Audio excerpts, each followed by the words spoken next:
This is David Makinster, and this is a lecture on the film Rashomon. I showed the film Rashomon for a number of classes.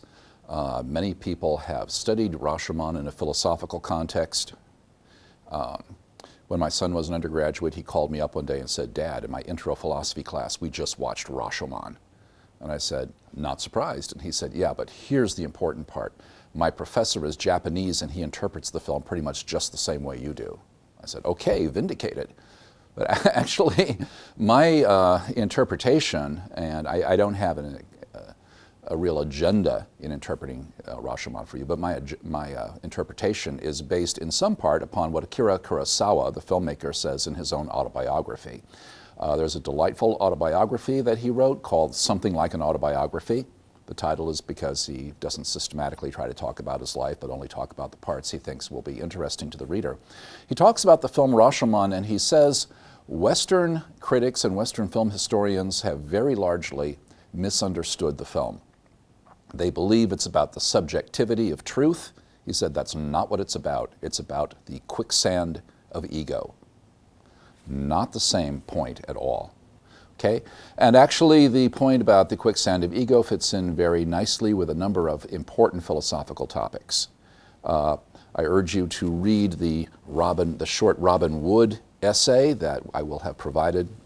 We'll have provided a link to you. Very insightful. Robin Wood is a philosopher, and she understands the moral dimension of this movie. Okay? Remember, epistemology is theory of knowledge. Most Western film critics and Western philosophers have brought their own agenda about epistemology to the film, and so that's what they've seen. Kurosawa, who calls himself very much a humanist, has got a moral agenda. And Robin Wood picks up on that moral dimension and focuses on it, and the film makes a great deal more sense from that perspective that she gives, and in fact, which is perfectly harmonious with the perspective that Kurosawa urges us. Okay, now let's talk a little bit about the film. This film is a milestone in the art of filmmaking. Since this is not a film history class, I won't spend a lot of time talking about it, but as far as lighting, camera angles, the development of characters, the unfolding of narrative, one innovation after another. This is a film that revolutionized the way people made movies. Its influence is so widespread at this point that it's difficult to even realize, oh yeah, that would not have been possible in this current film had not Kurosawa opened that door back in Rashomon 50 years ago. Okay? So I'm not going to dwell on that, except to say that it is a film that changed the way people make movies. It's also the film that put Japanese cinema on the, into the consciousness of world cinema. There's a story that may be apocryphal that while Rashomon was winning every conceivable award around the world, the American Academy of Motion Picture Arts, the Oscar people, were very embarrassed that they did not have a category in which they could even give Rashomon an award, and so they invented the category of Best Foreign Film. It was too late to give it to Rashomon, but they did later give Akira Kurosawa a Lifetime Achievement Award. It's a wonderful picture of Akira Kurosawa at the Oscars getting his Lifetime Achievement Award. He's in a tuxedo. He looks, he's a very diminutive-looking man, but very forceful personality, obviously. His nickname was the Emperor. On one side of him, and physically absolutely dwarfing him, is George Lucas, and on the other side, Steven Spielberg. And Lucas and Spielberg both look like kids in a candy store, like, oh my God, I can't believe this, I'm standing here with Akira Kurosawa. So yeah, this is a major film. If you don't know a whole lot about Kurosawa, his movies are a tremendously important part of the art of the 20th century and certainly of cinema arts. Okay, and there's a consistent humanist theme to Kurosawa's work. This film fits in perfectly, is perfectly resonant with that humanist theme. If you keep that in mind, the film makes sense. If you forget about that, the film is sometimes inscrutable to Western art historians, or film historians rather. Okay, from the narrative standpoint, you have a series of flashbacks that unfold the events of the story. The way Akira Kurosawa is not the first person to use flashbacks, but he's the first person to use flashbacks in this particular way. Usually when there's a flashback in a movie, it's, oh, now we're going to see how things really happened. We have a series of different flashbacks giving different narratives, and it's not like each one is a piece of the puzzle. They're incompatible with each other. They cannot all be true. This is not a situation where we have, the 6 blind wise men feeling different parts of the elephant, so they've all got a part of the truth. These are not compatible with one another. Okay? If we had had a security camera in the woods where the crime, that is the central event of the film, takes place, if we had a security camera, we would be able to see straight off that elements of at least 3 out of 4 of the narratives have got to be incorrect. Who killed the murdered man? How was the murdered man killed? Well, at least 3, possibly all 4, are lying. Okay? So it's not as if the Kurosawa is trying to tell us there is no such thing as reality. It's all just utterly subjective. He doesn't believe that for a moment.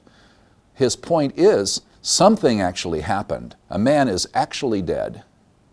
But we can't reconstruct what actually happened because everyone who is giving us an account has got a personal interest in getting us to believe a particular take on it.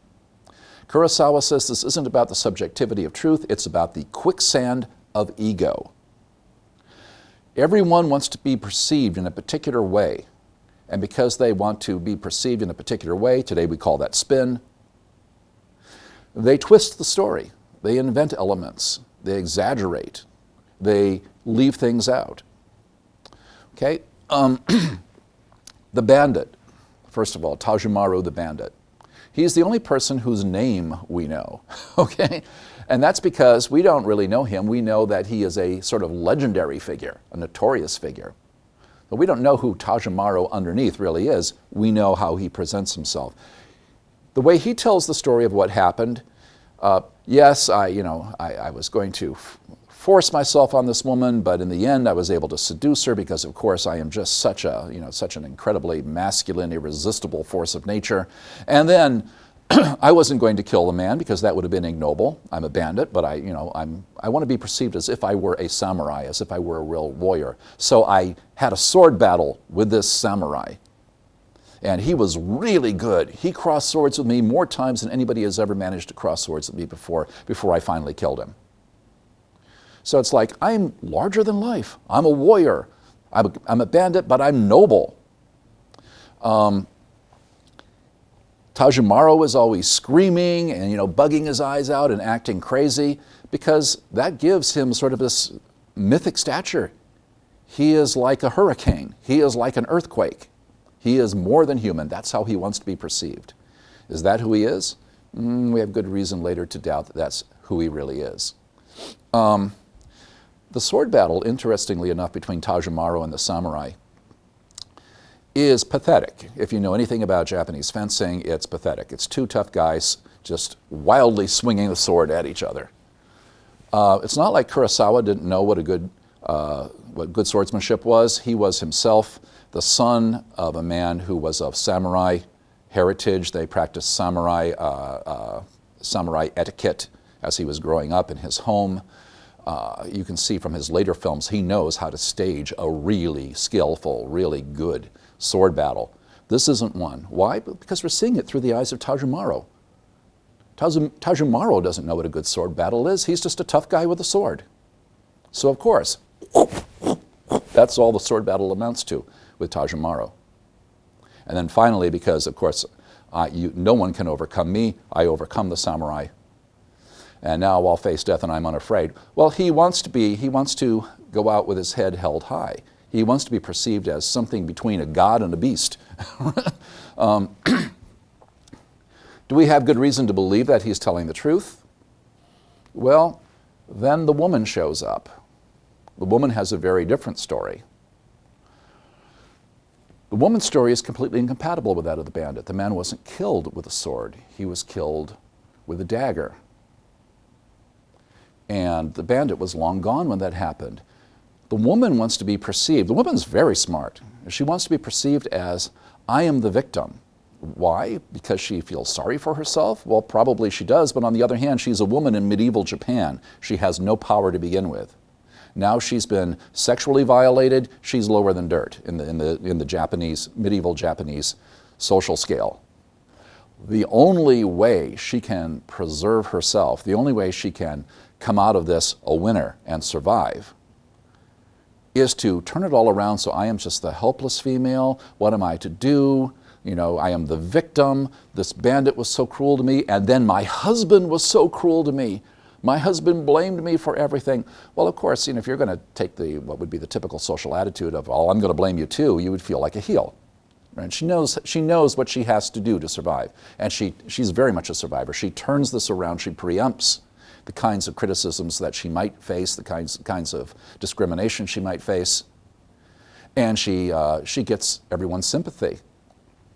Although, interestingly, it ends with, you know, she's got the dagger and she's saying to her husband, "Stop looking at me like that. Stop looking at me like that. Stop looking at me like that." And then I fainted.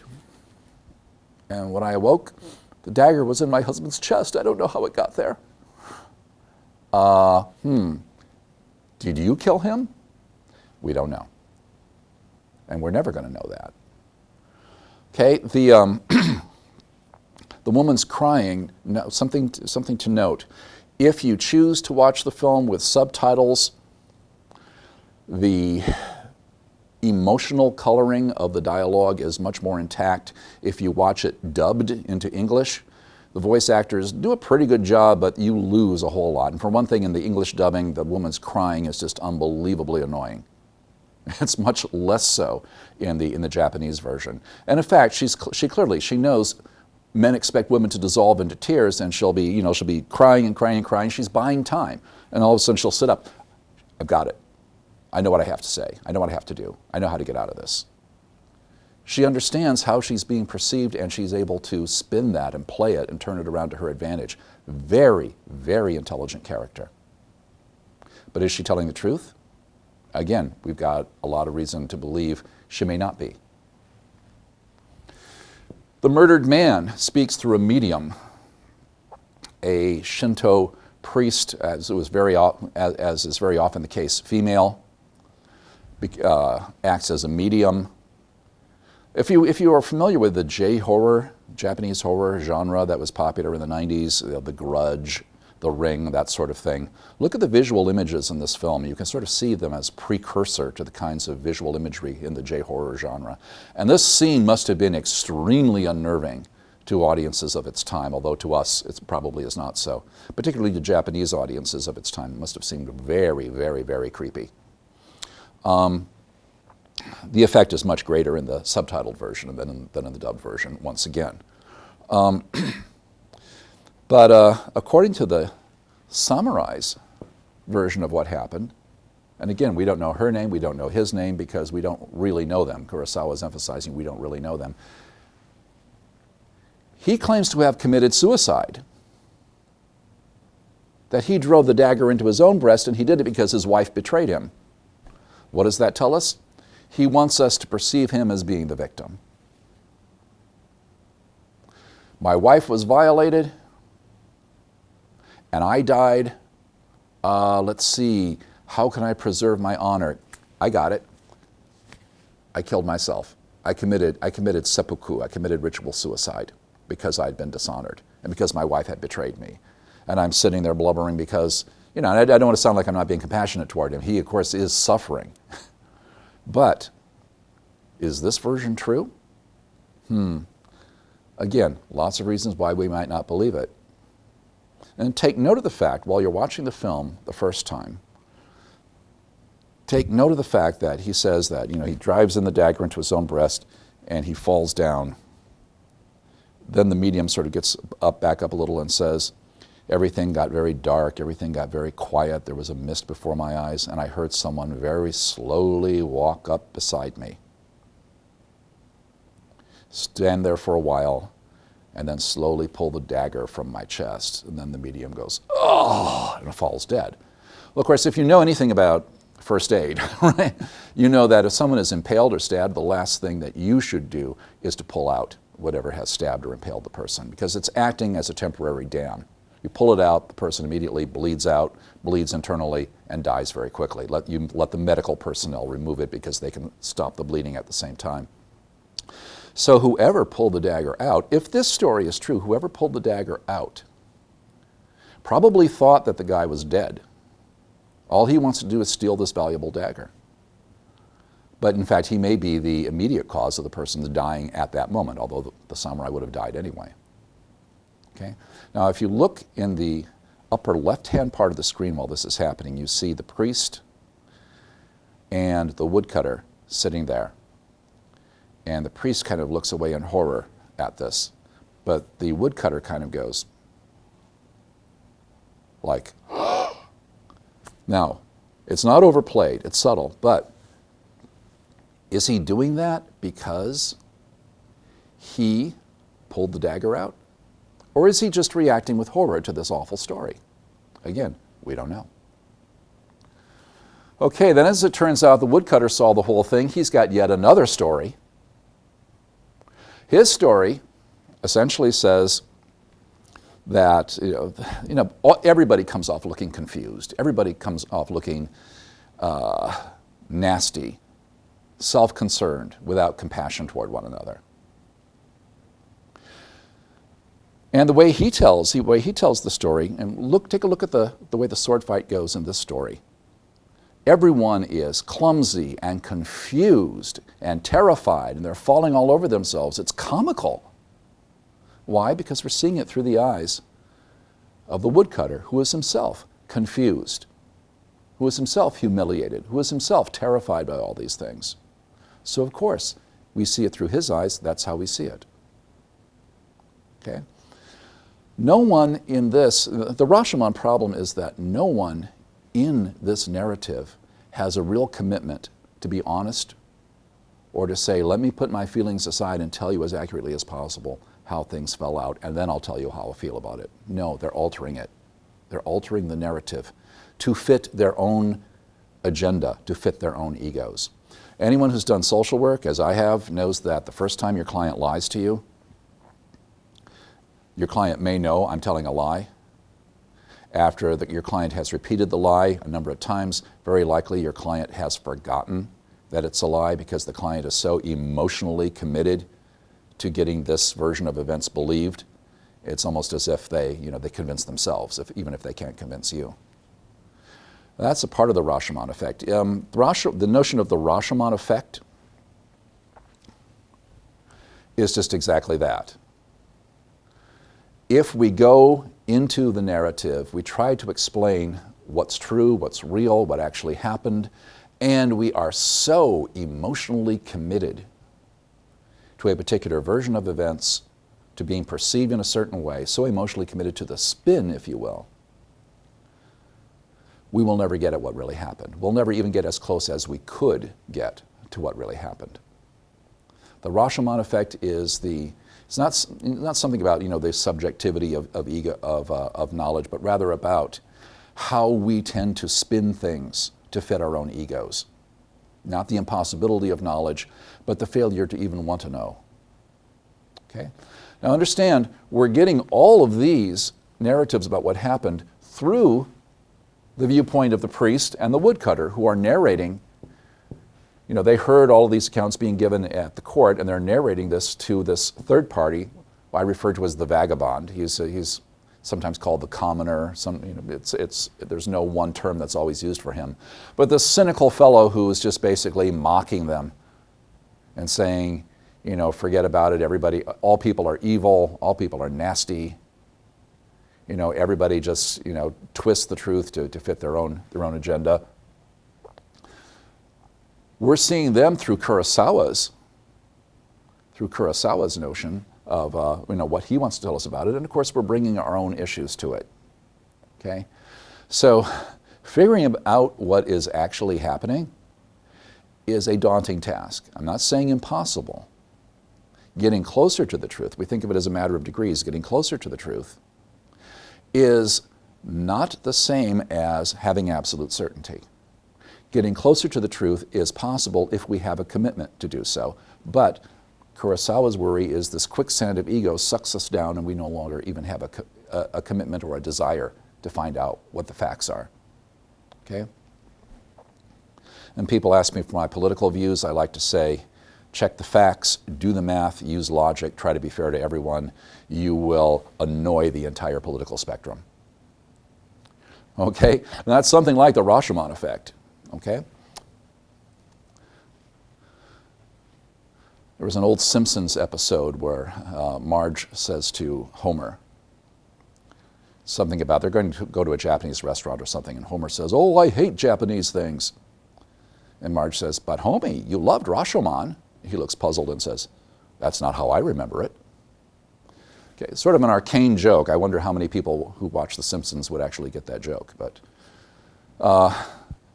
yeah, the references to Rashomon are just, they are spread throughout the arts, not just cinema. You find people writing articles on jurisprudence, on social psychology, on all kinds of topics, talk about the Rashomon Effect. Okay?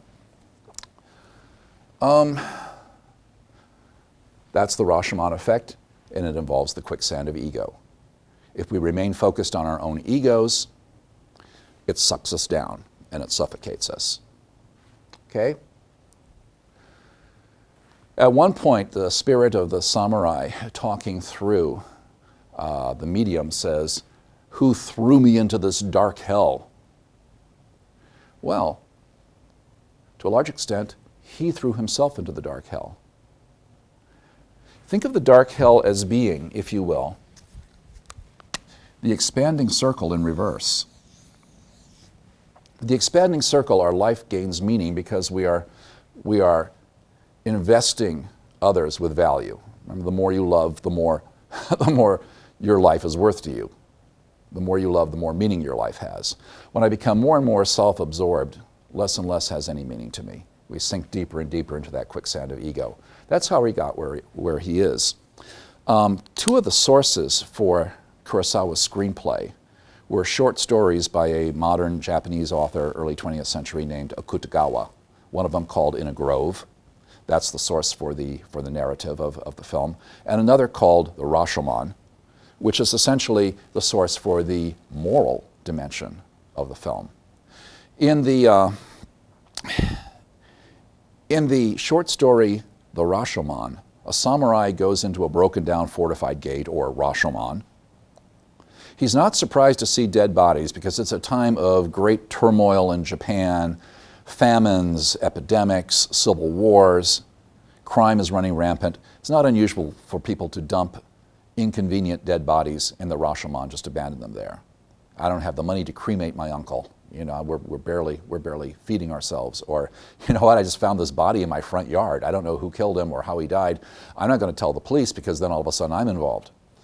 Or, you know what, I killed this guy. I could just quietly take his body to the Rashomon and dump it there. Probably nobody's ever going to find it, or if they do, they won't ask any questions. So the samurai's not surprised to find dead bodies abandoned in the Rashomon, but he sees something that startles him. He sees what he thinks is a ghoul. A ghoul is an undead creature that feeds on human cadavers. He sees what he thinks is a ghoul about to devour a human body. He goes for his sword, and the creature starts begging for its life. And he realizes, wait, this is not a ghoul. This is just some haggard beggar woman stripping the dead bodies.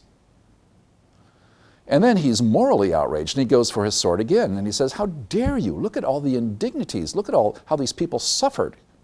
And you're going to give them the one last indignity by stripping their dead bodies and, desecrating and disrespecting their bodies?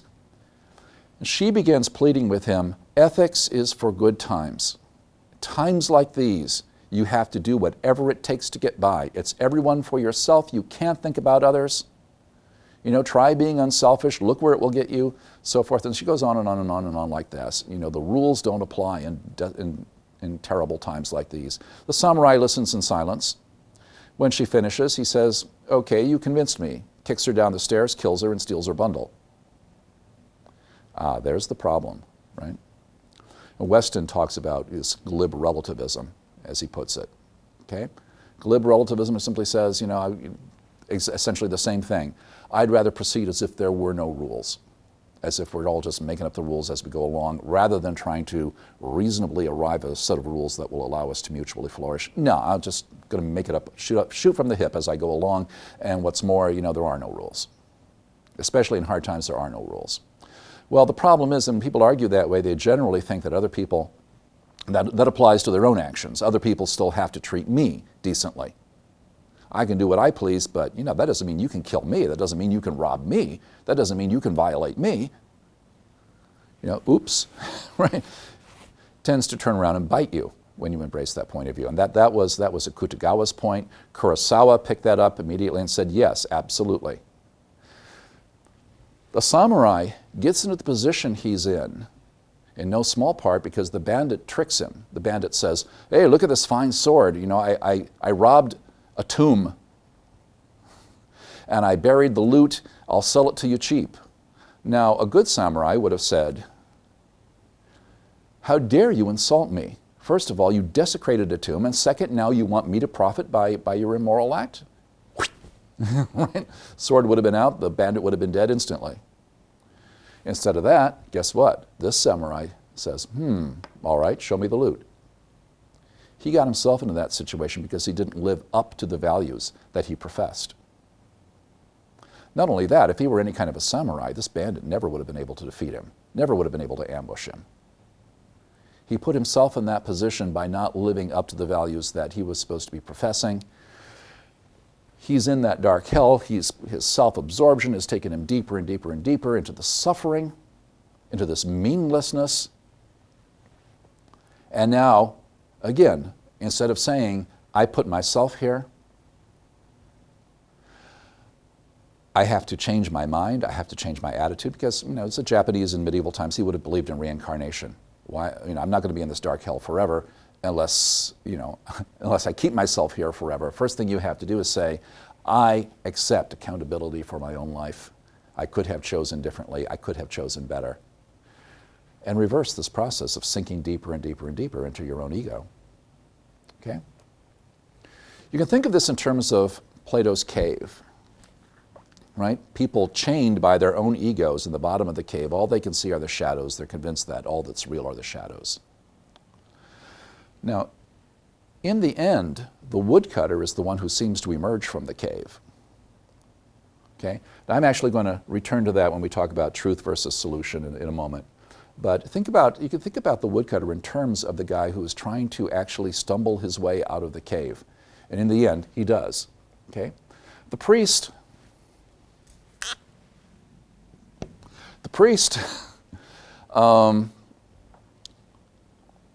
is an interesting character. He wants to believe in the goodness of human beings. He is totally falling apart because he cannot love human beings as they are. That is his moral and spiritual and emotional crisis. I can't accept the human capacity for evil. I can only love this sort of sanitized version of humanity when I have to see how human beings actually are. I can't really love them. And my faith is about to shatter. And I don't know what my life is going to be without that. Okay, that's a failure of nerve. It's a failure of love, really, a failure of compassion, right? As a Buddhist priest, he's supposed to say, yeah, I see human beings, they're suffering, they're hurting each other, they're hurting themselves, they're ignorant, they're causing their own suffering. You have to love them as they are, right? If you love this idealized version of who they are instead of who they really are, you don't really love them. What you love is this fantasy you have. And he's crumbling because that fantasy is being destroyed. The vagabond, on the other hand, similarly, can't accept the human capacity for good. He's like the mirror image of that. He can't accept the human capacity for good. If evil is inevitable, if selfishness is inevitable, then it's not a choice. And if it's not a choice, then I'm not accountable for doing wrong. I'm not accountable for being selfish. That's just the way it is. What am I supposed to do about that? Okay? Like the priest, he is morally and spiritually and psychologically incomplete because there's half of human possibilities he simply has to deny in order to maintain his worldview. With the woodcutter, on the other hand, the woodcutter doubtless thinks of himself as a good man. We have some reason to believe he is a good man, and yet he is flawed, he is fallible, he's capable of doing wrong, and he's at war within himself. These are like the two voices in his head, the two parts of himself he has to reconcile. Can I accept my capacity for good, or do I forget about that because I've shown myself I'm really just a wretched sinner, or do I accept my fallen nature and forget about an attempt to be good, or do I somehow find a means of reconciling them? Yes, I have the capacity for evil, and yes, I have the capacity for good. Okay? That's his struggle to get out of the cave, if you will. At the end of the film, nobody really knows what happened as far as the facts of the event. If you think after watching it one time or two times or three times that you figured out what really happened, watch it again. Right, No, Kurosawa was once asked, if you watch Rashomon enough times, if you watch it carefully enough, can you really figure out what happened? And he just burst into laughter. He said, well, probably the samurai's really dead. That's it. You do not know what happened, and it's meant to be that way. You don't know. You can't figure out what really happened. Okay? The problem of truth doesn't get solved. What the woodcutter does solve is the moral problem. What do I do? I have the capacity for good. I have the capacity for evil. I know I'm capable of doing good. I know I'm capable of doing evil. What do I do? I just accept who I am, and I step up to the plate, and I do the right thing. Okay? In the end, he takes that, without emphasizing the moral dimension, there's no explanation for the ending of the film, okay? And many Western critics have sat back and said, well, what is this ending supposed to be? It just looks like it's tacked on for no reason. No, it is absolutely at the core of the moral dimension. I am not perfectly good, and I'm not perfectly evil, so what do I do in the present situation? Kurosawa's answer to the question, what do we do in the present situation, muddled as it is always the same. If we are capable of caring about each other, there is still hope. There's still a way to go on. When the woodcutter takes the baby and offers to take it home and raise it with his own 6 kids, poor as he is, he's not suddenly transformed into a saint. He's still the same guy, but the same guy, an imperfect, flawed human being, is capable of doing good, is capable of having compassion, is capable of doing the right thing. That is why the priest then bows to him and says, I think you have restored my faith in humanity. Not because the priest now believes that this woodcutter is saintly, but because it's like, actually you don't have to be saintly. You can be a real, warts and all human being, and nevertheless still be capable of good, still be capable of caring, and as long as we're able to care about each other, there is hope for the future. Kurosawa was a big fan of American Westerns, both because of their absolutely simplistic morality. The good guy's wearing white, the bad guy's wearing black. The good guy overcomes the bad guy and then rides off into the sunset. The setting sun, the sun setting in the west, is a very universal symbol for the journey is over, the day is done, the work is complete. Okay? In Chinese and Japanese Buddhism, they sometimes talk about the Western paradise. Okay? At the end of Rashomon, Kurosawa has flipped that over. The woodcutter walks out, not off into the sunset, walks out into the sunrise, walks toward the sun, into illumination.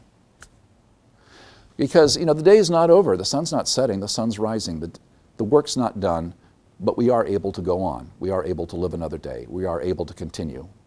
We don't have to give up on ourselves or on each other. Very amazing. I love the way, I'm sure it's unintentional, but I love the way that parallels Plato's cave, coming out into the light. I don't have to remain in the darkness. I can actually come out into the light and be illuminated. Kurosawa is making this film in the 1950s. It's not that long since World War II was over. Imagine you're a Japanese living in Japan in that time period. What's life like? Your traditional society is gone forever. The thing that defined what it is to be Japanese and who you are as a Japanese is gone. The people you thought were the barbarians are here, and they are trying to dismantle your society and reconstruct you in their own image. You don't even know in a generation what it will mean to be Japanese. And they're telling you that you brought this all on yourself because of all the evil things you did, and yet you know perfectly well they did all kinds of evil things too. Yeah, but you're invading these other countries. Hey, you know, we were explicitly imitating British imperialism. We're a small island nation. You know, we're either going to be a world power or be dominated by world powers. What are we going to do? We're going to do what the British did. We're going to acquire colonies abroad. And in fact, if you look at the documents at the time, that was explicitly the plan. We're going to imitate British imperialism because that was a very successful model as far as they were concerned. And we're going to acquire those colonies the same way the British did. We're going to send guns. Okay? And here we are acting like we don't know anything about this. Oh, you can't do that. That's wrong. Why? Because it's threatening our national interests or our economic interests? The whole thing becomes a complete tangled mess where everybody's got dirty hands.